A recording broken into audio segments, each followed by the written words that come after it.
Menurut saya, kuantitatif NMR spektroskopi memiliki peran penting dalam bidang farmasi karena yang pertama, NMR spektroskopi memungkinkan identifikasi struktur kimia suatu senyawa dengan tingkat keakuratan yang tinggi untuk memahami struktur senyawa yang dapat mempengaruhi efek farmakologis dan sifat farmakokinetiknya.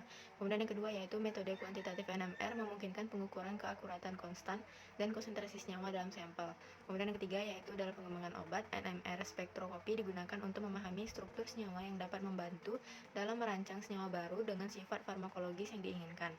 Dan yang keempat yaitu NMR spektroskopi juga digunakan untuk memahami sifat farmakologis senyawa seperti interaksi antara senyawa dan biomolekul dalam tubuh yang lebih efektif dan meminimalkan efek samping. Contoh yang pertama yaitu yang saya dapatkan dengan judul sintesis dan penjelasan struktur 1,3P hidroksipenil urea, di mana dari hasil spektrum yang terlihat spektrum 13C NMR HP 2009 ditunjukkan dua pergeseran kimia karbon pada 115,1865 ppm dan 120,2990 ppm berasal dari resonansi karbon sp2 yang mengikat proton yaitu C2, C3, C5 dan C6 dari ring A dan C2, C3, C5 dan C6 dari ring B.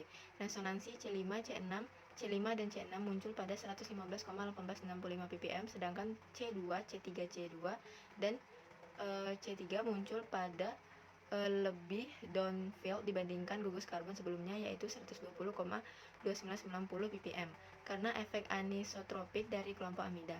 Resonansi pada 131,4589 ppm dan 152,3478 ppm disebabkan oleh karbon kuarter sp2 yaitu C1C4 ring A dan C1C4 ring B. C1 dan C1 muncul pada 152,3478 ppm karena pengaruh gugus amino, sedangkan C4 dan C4 muncul pada 131,4589 ppm. Contoh kedua yaitu dengan judul memahami struktur dan dinamika dexamethasone kortikosteroid antiinflamasi dengan spektroskopi NMR solid state, di mana dexamethasone dibentuk oleh 22 atom karbon, 5 atom oksigen, 4 cincin dan 1 atom fluor. 2 dari 5 atom oksigen terikat dengan atom karbon C21 dan C3 yang memiliki nilai ppm yang tinggi, di mana atom C21 dan C3 terikat rangkap dengan atom oksigen elektronegatif. Kehadiran atom elektronegatif menarik awan elektron atom di dekatnya, akibatnya efek pelindung nuklir berkurang dan medan magnet efektif yang dialami inti meningkat. Hal ini disebabkan adanya pergeseran kimia isotropik inti C21 dan C3 yang merupakan yang terbesar di antara semua inti karbon dexamethasone lainnya. Sedangkan yang berada paling rendah yakni gugus metil C18 dan C19 dan C20 yang meningkatkan potensi dan durasi kerja obat.